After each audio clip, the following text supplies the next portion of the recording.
ഇതിൻ്റെ പേരെന്താണെന്നറിയോ? പേര് നിങ്ങൾക്ക് കാണാം, അതുകൊണ്ട് ഞാൻ വായിക്കുന്നില്ല. പിന്നെ ഇത് പെർഫ്യൂമിൻ്റെ ഒരു ചിത്രം കണ്ടോ? അപ്പോൾ ഇതിൻ്റെ അർത്ഥം എന്താ? ഇത് നല്ല സ്മെല്ലാണെന്ന് മനസ്സിലാവില്ല.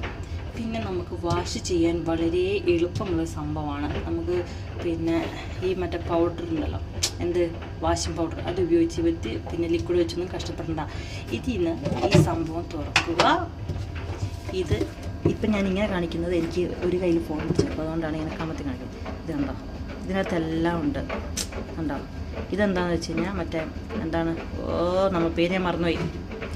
പക്ഷെ എന്താണ്, നമ്മൾ ഈ ഡ്രസ്സൊക്കെ ഇങ്ങനെ വടി പോലെ നിൽക്കുന്ന സംഭവം ഉണ്ടല്ലോ, ഒരു ഇത് കിട്ടാൻ വേണ്ടി. എൻ്റെ പേര് ഞാൻ പറയാം, എന്താ നിങ്ങൾക്ക് മനസ്സിലാവുന്നുണ്ട്. പക്ഷെ അതും പിന്നെ ഷാമ്പു ഇതെല്ലാം എല്ലായിടത്തും ഉൾപ്പെടുന്നുണ്ട് കേട്ടോ. നല്ല സ്മെല്ലാണ്, അടിപൊളിയാണ്, അടിസ്മെല്ല്. ഇത് ഒരെണ്ണം ഇതിനകത്ത് നമ്മൾ തുണി ഇട്ടിട്ട് ഒരു വാഷിംഗ് മെഷീനിൽ ഒരെണ്ണം ഇട്ടാൽ മതി. നല്ല സ്മെല്ലും ഉണ്ടാകും തുണിക്ക്. തുണി അഴകൊടാന്ന് ഉണ്ടാവില്ല, നല്ല വടിവത്ത തുണിയായിരിക്കും. മനസ്സിലായോ? അതെന്താ ഇപ്പം ഞാൻ കംഫർട്ട്, അത് തന്നെ കംഫർട്ടിൻ്റെ സംഭവമാണ് ഈ കാണുന്നത്, പിങ്ക് കളറിൽ. ബാക്കിയൊക്കെ നല്ല സൂപ്പറാണ്. 16 week freshness from wash to wear.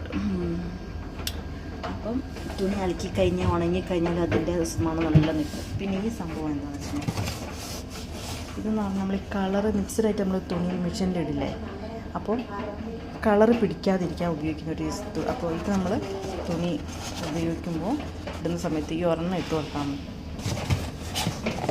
കണ്ടോ, ഇതിൻ്റെ പേരിതാണ് കണ്ടോ.